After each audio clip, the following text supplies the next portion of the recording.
And bear with me while I get back to where I need to be. And now it's not going to let me. There we go. All right, so welcome today to this discussion of the book Just Listen by Sarah Dessen, and we will start with some brief introductions. My name is Stacy Wixall, and I'm the director of this public library, Macedon Public Library, and I thought this was a very important book to have a conversation about, and April is Sexual Assault Awareness Month, so it fit in very well with that. Who would like to introduce themselves next? I don't know. We can't go in order because everybody might see people differently on the screen. Lauren. I could go ahead and start. Sure. My name's Lauren Berger, and I am here as the training coordinator for Restore Sexual Assault Services. So we are the agency that provides the confidential, free support to all those who are impacted by sexual violence, whether that was a long time ago or very recently, and whether that was directly or as a friend or a loved one. So most of the time people reach us over our 24-hour hotline, which I will put in the chat, but is also 585-546-2777. And people can find more information on our website at restoresas.org. Thanks, Lauren. And who might like to go next? Jessica? Sure.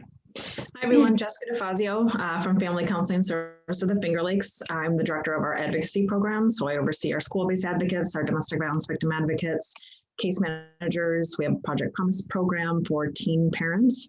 And then the other half of our agency are trauma-based therapists. So we serve 4 counties, Ontario, Seneca, Wayne, and Yates.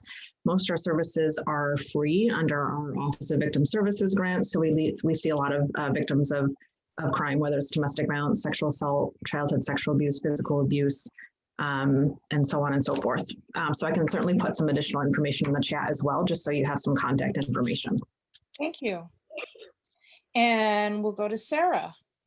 Hi everyone, I'm Sarah Jones and I'm a therapist and educator from Resolve of Greater Rochester. Resolve's a privately funded nonprofit, and we offer short-term individual counseling services to survivors of domestic violence or intimate partner violence. And we also just started a new program where we're kicking off offering free therapeutic services to secondary survivors.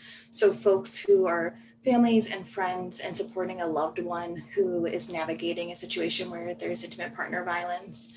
And yeah, I will also throw in some information, and just to kind of speak it out loud, if anyone is in need of help, you can always call our office and get some more information and set up a time to connect. It's gonna be 585-425-1580. And our website is www.resolve-roc.org. Thank you. And for people in attendance, would you like to, if you would like to introduce yourself, go ahead and raise your hand. If not, I won't make you. Would anybody like to give a brief introduction to who they are? Just to, no, that's okay. So we will go to our first, I have slides here. So hopefully everybody's read the book and we can talk about some of these questions I've come up with. So why do you think the author, Sarah Dessen, waits until well over halfway through the book before Annabelle, and I apologize, I keep spelling Annabelle with an L-E on the end. It's supposed to be one L. So if that annoys you, I apologize. But why do you think she waits so long before Annabelle tells us what has happened to her? Anybody have any thoughts about that? I kind of think she's trying to maybe mimic how it would be in real life. Like if something like this happens to someone, they may not want to talk about it for a while. It may take them some time before they open up. Also, I think it puts you in a frame of mind to listen to the story. Instead of just jumping right into what happened, you find out bit by bit all of these different elements, which I think is helpful. But that's just my thought. Anybody else want to jump in and say what they think? Can you hear me now, Stacy? Yes, I can. Oh, okay, Loud and good, clear. good, okay.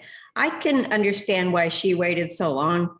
It's like her, she said she didn't think anyone would believe her, Yes. you know? And I can relate to that. I was in a similar situation years and years ago. And again, felt that whatever I said, no one would believe that it was really happening. So I can relate to that. Why did you feel that way? Because he was a high profile person and I was not, you know, and I felt that, you know, all he had to say was, you know, this is who I am and this is who this person is and who do you believe? You know, and I believe at that time that that would have been true. Of course, Yeah. now that you're further away, do you think you'd do anything differently or No, no? no, no. Okay. Anybody else want to contribute to this question? It's kind of an interesting one. Okay, we'll go to the next one. So why do you think Annabelle has such a difficult time with honesty? What is it that makes, oh, sorry. I was gonna share on the first question, but it resonates here too. This sort of delayed, what we tend to call in the field of serving survivors as delayed disclosure, where someone may not necessarily share all the details or even any details of something that's happened until there's some sort of level of comfort and trust. And that sort of resonated with me with the first question in terms of the author choosing to reveal, you know, incrementally what has happened to Annabelle and sort of telling this through memory. The idea that there's this like barrier toward that honesty and the vulnerability that comes with that and the ability to sort of let one's guard down. Often that is something that is very common for survivors in general, because it can be really tough to think about what that means in terms of someone whose safety's already been compromised, been violated in that way. And so I just thought that maybe these two questions are speaking to a straddling theme. I think that's really interesting. Right. So that's one reason why honesty is hard for Annabelle. Also, she has some rather unique family dynamics going on, like with the mom who never really was quite the same after her own mother passed away and she went into this deep depression. And so the modeling careers that the mother gets sort of obsessed with her daughters being part of fill sort of this void, and all the daughters kind of feel like they kind of have to do the modeling because it keeps their mother from slipping back into a really dark depression. So oftentimes, like throughout the story, well, in one part in particular, when the mother says, you know, how are you doing? And Annabelle could have had a chance to, you know, tell her mom what the truth, but she didn't, because I think she worried that she couldn't tell her mom the truth because she worried too much that it would somehow impact her mother in a way that would spiral her back into depression. Anybody else have any thoughts on that? I agree with that. You know, you want to protect the others around you, you know, especially when it's your parent and you really don't understand what's going on, but you're afraid to say anything because you might start something going on. Yeah, and then she's got the two sisters. So the one sister initially loves to communicate, but she's like an over communicator because she just talks and talks and talks and talks, and it may or may not be relevant. She just, my husband would say she's a babbling brook, you know. Mhm. And then there's the other sister that has some rather serious eating disorder problem. And Annabelle, I mean, she probably would feel nervous to tell that sister much because that sister's already going through her own problem. And then I'm not sure about the dad. Does anybody have any thoughts about why she doesn't approach her dad? She has opportunities like when he's watching the History Channel, but I don't think he's someone that they feel they can confide in, you know. maybe because it might be harder because he's not a woman. And maybe that makes it less comfortable. He just never has any real input for anything other than come watch the TV channel with me. Yeah, that's true too. Anybody else have any other? No? We'll move on. I'm going to try to keep it moving along. So what important things does Annabelle learn from Owen, and how do these things help her to eventually move forward? I think Owen is such a key character in all of this. So I'm not going to go first this time. Somebody else contribute. What do you think she learns from Owen that helps her?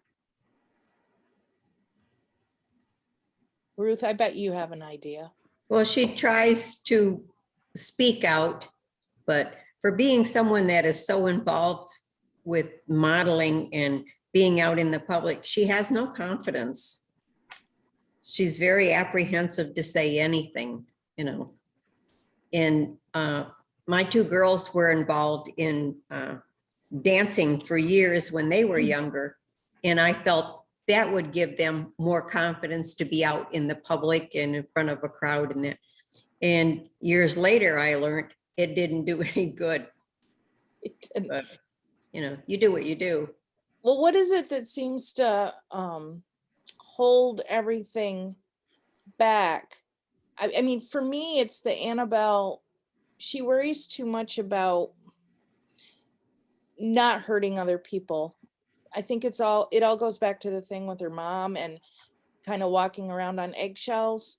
And so she's used to not telling the truth. She's used to sort of sugarcoating things or maybe avoiding being able to talk about them. Right, dancing around the original issue. Yeah, and Owen is so good because he has gone through anger management therapy, and he has, you know, he has that ring that basically says, well, it says I shouldn't say what it says because it has a swear word in it, but basically go fill in the blank yourself on the inside, and then on the outside it says or not, and that's all in reference to, you know, you can either choose to deal with the truth, or if you don't, then it'll be the inside of the ring, you know, it'll mess you up. And that's how he has learned to move ahead, I think. And so he talks about these things, and he talks about how it's important to tell the truth. And he always tells the truth. It may not always be pleasant, but you know, he tells the truth, and he is able to move forward. So I think Owen is so important for her. Anybody else have thoughts on Owen and some of the things that went on that were helpful? Any of the counselors, maybe? I think it's indicated by the title that he teaches her to just listen, and that, you know, like to without, you know, without listening in anticipation of a response, to just take in information without making value judgments. And, you know, as their friendship is kind of budding over the course of, you know, the new school year, and they're discussing music, this idea of like, she's slowly kind of figuring out ways to have a position and then to defend it. And when we're in positions where we're constantly making, like, our labor is going into keeping the peace or making others happy, there's often we forget how to access that self-agency, and sort of exercising it in that small way through music at first leads to this sort of larger self-efficacy. Anyway. And then there's this passage in the book that I marked in my, because I bought my own copy. It's when so after she's ditched him at the club, and then she's trying to talk to him, and she says, "I'm sorry." And then she starts to say, and then she says, "This is the problem with dealing with someone who is actually a good listener. They don't jump in on your sentences, saving you from actually finishing them, or talk over you, allowing what you do manage to get out to be lost or altered in transit. Instead, they just wait. So guess what? You have to keep going." And I thought, wow, like that's perfect. That is what a good listener does. And eventually, if you give people that space, I think they will keep going. And maybe they won't keep going in that moment, but maybe giving them the space, even if it means, you let them not finish in that moment, but maybe a day later, a week later, maybe they do. Sarah. Yeah, I know Lauren's been talking about kind of adding in some conversation around like disclosures, and what you were sharing, Stacey, kind of reminded me around the importance of like letting a survivor really come into feeling comfortable enough to disclose to themselves, and that there's so many reasons why for Annabelle that like it's hard to kind of be able to disclose to Owen, and like what you were sharing around from that expert around like it even being like a whole entirely new situation to have somebody who's not interjecting or trying to, use different tactics within conversation to feel like safe enough to kind of be able to keep talking and to get to a point where she feels comfortable enough to kind of disclose what's happened. And kind of what you were sharing before around like her feeling the need to kind of dance around things, or maybe not being able to really like speak the truth. I think it kind of probably speaks to how she's feeling in regards to some of these different dynamics in her home life around it being safe to talk the truth, to speak the truth. Yeah, I agree. And it's important to remember, like, whether it be the character in this book or anybody just in the real world, she's had this traumatic thing happen, but at the same time, like, people also have their life on top of that, and life is complicated. And so, you could be dealing with an assault on one hand, and then like a whole bunch of other things at the same time, and try to imagine what it would be like to process all that, and just giving people space, because it is a lot. I'm going to go to what they need. Yeah. So how does Owen provide support to Annabelle as a survivor, and what are some things you could say to someone, and this is blocking, who tells you they are a survivor? So I would prefer it if one of the counselors or all of you want to give some advice, because that's your field of expertise, and I know you'll give it very good advice. I think the simplest thing you can say is, "I believe you," and that they're safe to discuss whatever they feel safe discussing. And that you're not going to give them, advice or tell them what it is they need to do, but you're there to give some rights, options, resources, and are there to listen. Sarah or Lauren? Yeah, Jessica said it really well. Just, I believe you. If it makes sense in terms of the context of what's happening, to remind the person it's not their fault and they didn't deserve that, and to thank them for the courage and the strength that it took to share that in kind of whatever space this is happening, because that's kind of just a testament to, the person's decision to trust you with that information, and to kind of honor the guts, that it took to do that, is a really helpful place to start too. And then, just as Jessica mentioned too, like, where do you want to go next? What else can we help you with? And to, support that choice and give them back the control to make the choice of what happens now. But knowing that there are places to turn to is another great thing to say. And it kind of some of what you said points back to the first part of this. How does Owen provide support? Well, I noticed that he told her, that she's very brave. And I felt that was really important for him to say. and to acknowledge, because it is really brave when you make the decision. Like when she finally made the decision she was going to tell her story and testify, I mean, that was huge. And it's very brave. Sarah, do you have anything to add, or? Yeah, I definitely really liked what Jessica and Lauren had to offer. I would also add, kind of reiterate, like taking someone's directive, and if also is at a time where they're surviving a situation where there's maybe still harm or a possibility of like harm to them, you know, if they also identify that you could be a possible support within safety planning, you know, really just listening and validating what they've shared and kind of taking their directive and, you know, very much respecting their boundaries of how you can show up and continue to support them, what that looks like for them. So definitely do not be pushy or know-it-all, right? Right. Or kind of come into a place of trying to, you know, save somebody, really wanting them to regain and reclaim that power back. And that can really happen during a healing process when people who are support are listening and taking that directive from them. Thanks. Okay. Oops. I think it took a lot of courage for her girlfriend, Emily, to finally speak out and approach her.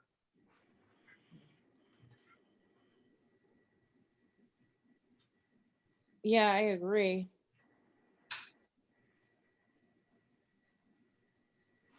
We don't know. It would be interesting to know more about Emily's journey than what we know. But Emily was definitely very brave as well.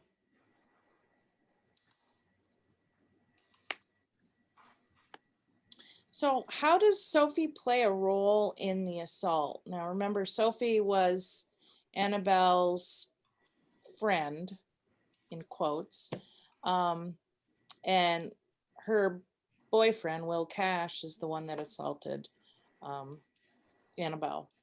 And why do you think Sophie might have reacted the way she did?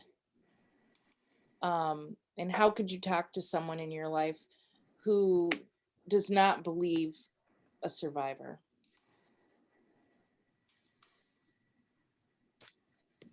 That's the hard thing when you approach someone and try to tell them what has happened and they don't believe you. You know, that's very difficult, you know, very difficult to do. And it makes you close up more and not try to approach anyone else. Yeah, because it's that you've already had your trust broken with the assault. And then if people are not believing, then it makes you more mistrustful, right? Absolutely. So what do you do if you know of a situation and there's someone who knows the person who survived the situation that isn't believing? Like, what tips are there? Maybe one of the counselors can, like, what would you say to someone if there's someone in this circle that is, you know, further violating the survivor's trust? Is there a way to approach that? I mean, it kind of depends, you know what I mean? Like on the dynamics of like who's who in the situation and like what's been said, you know, in terms of additional harm, maybe due to victim blaming or doubt, because it's tricky. And, you know, I start to think kind of more about how Sophie's contextualized in this situation, because, you know, there's often this barrier to understanding or believing a survivor when the perpetrator is someone we know, which we know, of course, happens way more often than the perpetrator being a stranger. But that idea that we know someone who's capable of this kind of violence is very difficult for a lot of people to kind of accept as being like in their midst and they didn't know. So there's this, I think, a lot of personal ideas of safety and comfort structured around the idea that that didn't happen. Mm-hmm. And the second we allow for that to be possible, you know, all of a sudden my worldview around how I'm safe in my environment and my judgment of people is called into question. And so it's sort of easier to be like, nope, that's not true, and sort of insulate, this perceived reality and perceived sense of safety. And so I wonder if some of that's maybe at play for Sophie. My boyfriend didn't do that, you're a liar. Because if my boyfriend did do that, then what does that mean for me? Because maybe there have been even non-consensual experiences in the context of that relationship, and so it's a tough dynamic to be in when there's somebody who's expressing denial about a survivor's experience. And sometimes it's not worth it. Sometimes this person is not going to be convinced, and it's only going to cause us more harm in trying to engage. Other times this person genuinely is maybe struggling with some of this more complexity in terms of what this means for their worldview, because they know this person too, and there's a trust. And if it makes sense to talk with this person around, I don't know what happened to you or what your perspective is, but for me and for all of us and whoever else maybe, it's important for us to believe so-and-so, and for them to understand that we are there for them. And if you need to sit with that possibility and deconstruct that, that's kind of for you to do outside of the sphere of supporting this our other friend, if that makes sense. Yeah, that does make sense. And I agree, it's a really tricky spot to be in, if you're in this circle and there's this one person that it's tricky. It also maybe is simply a moment for education. If maybe someone doesn't believe a survivor because, I was told that the only people who do those things are scary strangers who live in vans. And for us to kind of demystify that and to remind them, actually about 90% of the time at the bottom, somebody knows the person who's assaulted them. And it's very, very rare for that to be a stranger. It's very, and sharing some of this pretty broad, statistically validated, truths that we know about sexual violence can sometimes help that person to kind of move the needle along and, oh, maybe this is possible. Mm-hmm. Yeah, a lot of times if you try to tell someone what had happened, you'll get the impression that they don't believe you and they feel you asked for it. It's all your fault. And again, it makes you not want to reach out again to someone else. Ruth, you're so right. And I just so appreciate the insight that you're able to share and willing to share, on this subject, because those are probably the two strongest things that survivors are stigmatized by, is this idea that there is going to be doubt as far as whether or not this happened, or blame, as opposed to whether or not they had agency in what happened to them. And it's been a long effort, and an intense effort to try and deconstruct this idea that, the only types of crimes that we frame in the way that the survivor is somehow at fault are domestic and sexual violence. Every other crime, we recognize that the perpetrator is the one who has made the choice and who is at fault. And it's one of those, it's a very long entrenched stigmatism, in our society, and something that as educators, I'm sure Jessica and Sarah can attest, it's something that we're working against every day as a cultural understanding.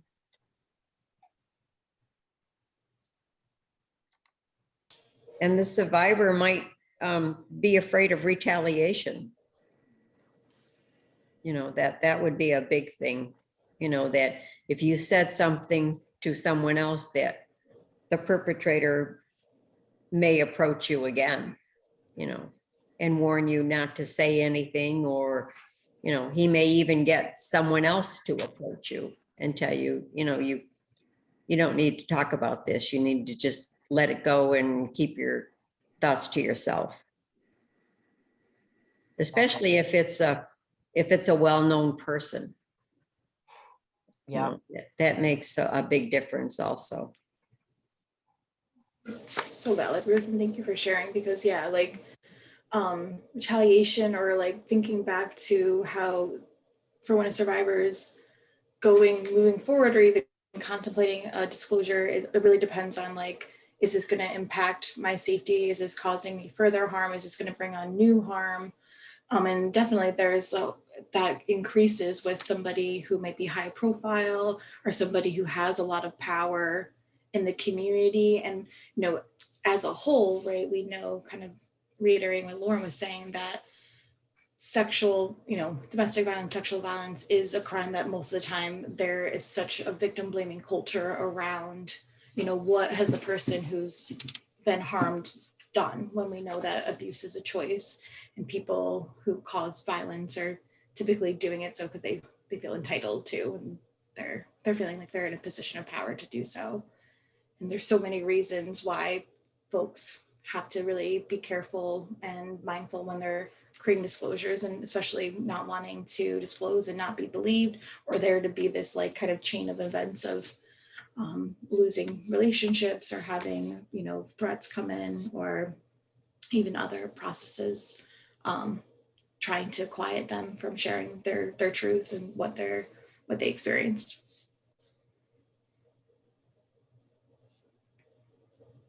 Randy, did you want to talk, or I thought I saw your hand, but maybe not. Okay.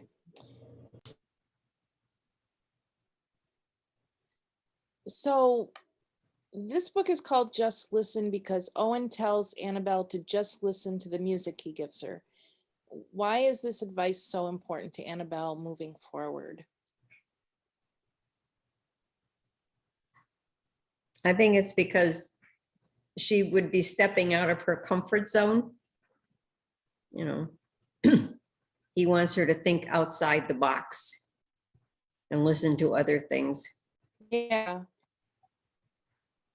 His music, according to Annabelle, she found it to be weird. And so they'd have those conversations, and it did give her some courage, just being able to talk about how she really felt about the music. It didn't happen right away, but eventually she started to share her thoughts about his music. And then what was actually an accident, but turned out to be so brilliant, was he gave her the 10 CDs to listen to. And when she got to that 10th one, it was blank. And that was so fortunate because in that silence, I think that's when she really found her voice. Anybody else have any thoughts? I think it's just so poignant because we spend so much time listening to the messages of others and from media, and from our loved ones, but very rarely do we take that moment to quiet and to listen to what our inner self wants to say. Yes. Yeah. Yeah, it's so important. And everybody, you know, I think it's, if everybody's trying to talk at you and tell you what to do, I think it's having the time and the space to just sit with yourself. It's just so important. I don't want to go too fast if anybody else has any more to say on this one. Maybe not. Oops. How does Annabelle find her own voice and gain the courage to use it? And what contributes to her finally being ready and able to speak out? I think she had to come to terms with what happened to herself. She had to accept that. And that's the hardest thing. You have to accept what happened, and it's not your fault. Yep.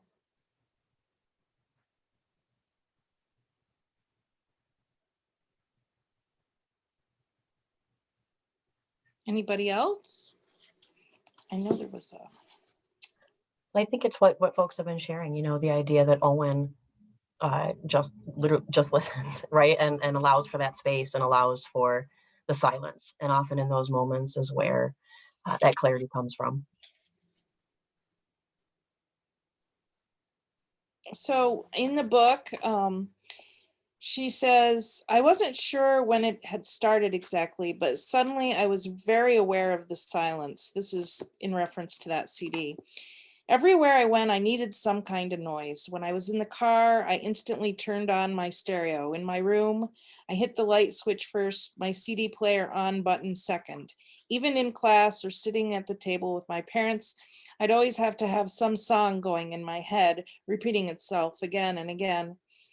I remembered Owen telling me how music had saved him in Phoenix, that it drowned everything out, and it was the same for me now. As long as I had something to listen to, I could blur out the things I didn't want to think about, if not block them out completely.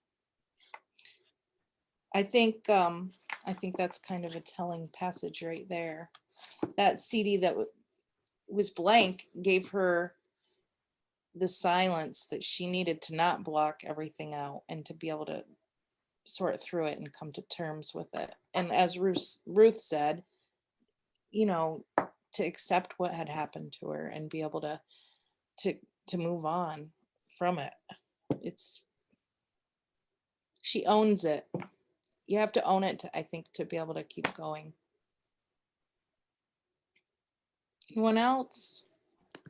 I think it finally allowed her to just move through the trauma. So typically having to have something around you going at all time is a normal trauma response. So for her to be able to be quiet and be vulnerable allowed her to move through that.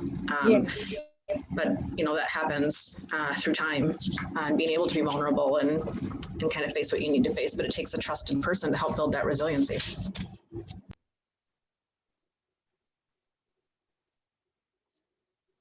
So Annabelle models for cops in an ad whose message is that she is a role model of the girl who has everything. Do you think advertising like this is harmful to girls and young women? And if so, how?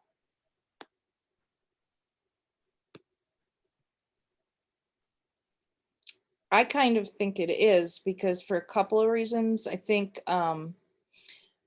it kind of objectifies girls and women into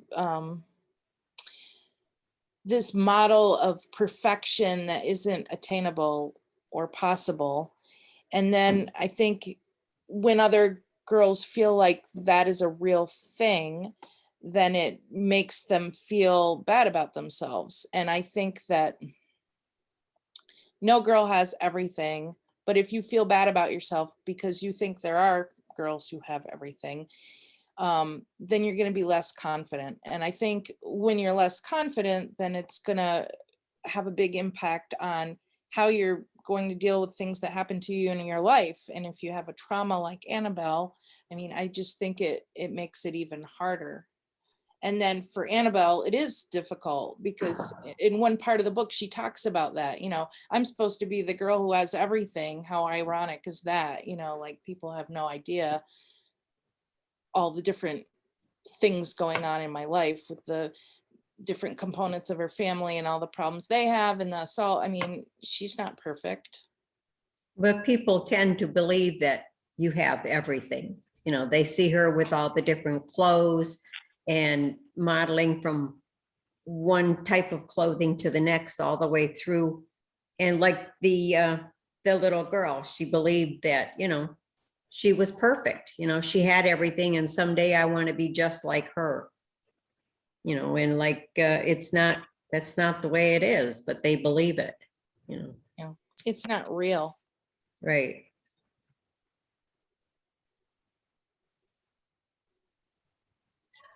I think for me, this is an example of how culture and sort of those like small, very small, innocuous, nuanced things can create an environment where we're perpetuating harmful things without that intention, but that they're happening.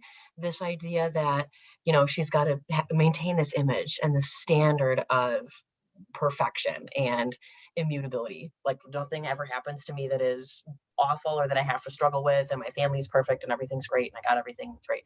And the effort that is put in to live up to that standard is, you know, one of the things that Annabelle, you know, I think that that's what's prioritizing, you know, her mother's comfort and the dynamics at home and not adding more stress to Whitney's life and all these other aspects of sort of maintaining this veneer that we have it together. And that in turn, you know, denies that chance to be vulnerable because we're constantly like creating this front.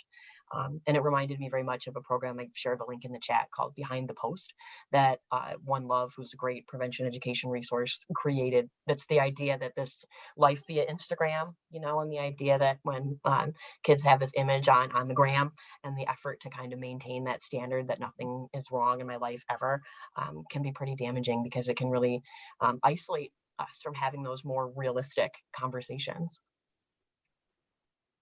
Yeah, it would be very hard to be able to come out and say, you know, I've been raped, if you were trying to maintain this image of perfection.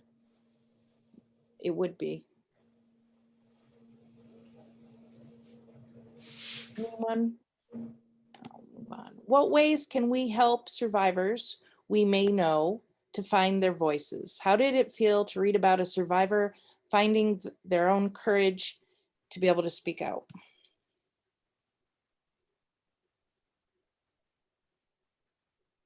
Again, I think it took a lot of courage for Annabelle to finally speak out. You know, so that was a good thing, you know.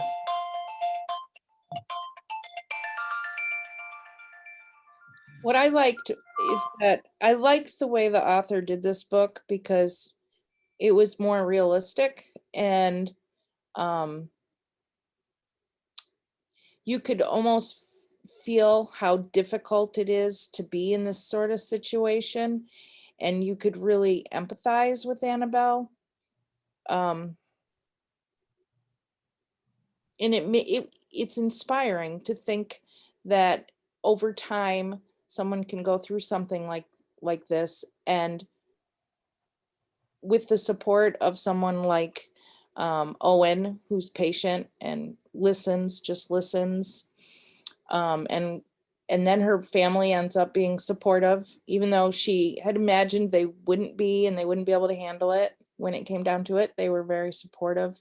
I think it's inspiring, and I think it makes one hopeful that, you know, it's possible to get through something like this. Not easy, but possible. I think it just represents like a catharsis.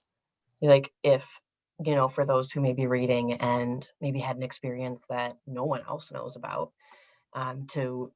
to be identifying with a character who's using that self-efficacy and finding their own and standing up and saying, you know, this is my story, and being met with support, surprisingly, for this person. And, you know, that is in some ways a vehicle for other survivors to feel, you know, empowered, you know, by that courage and by that efficacy. Yeah. I think it's important too that they're not what happened to them. Like, so often they become like, oh, you're the victim, that happened to you, but they're a whole person, and just reminding them that they're not what they suffered.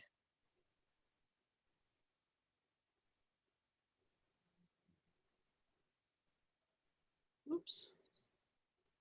Sorry about that. And I believe that was my last question. I don't know if anybody has any other information they might want to share or questions of their own. If you do, you're welcome to contribute at this point. I'm going to stop sharing just because there. Anybody? No? For the people who joined in, Lauren and Sarah and Jessica, I want to thank you for that. And if you could email me some of those great resources that I know you had put in the chat room, this will be a recording that I will make available to people through our YouTube channel. And I'd like to have all those resources in the little video description underneath, just so that it's really easy for people. Thanks everyone for coming to this discussion. Thanks And for having me. stay tuned, because I think there may be another one in June on a different book. So I'm not going to say just yet, but stay tuned. Thank you. Thank Thank you. Thank you so much. Yes. Thank you, Stacy. Thank you. Thank you. Bye. Bye. Take care, everybody. Everyone.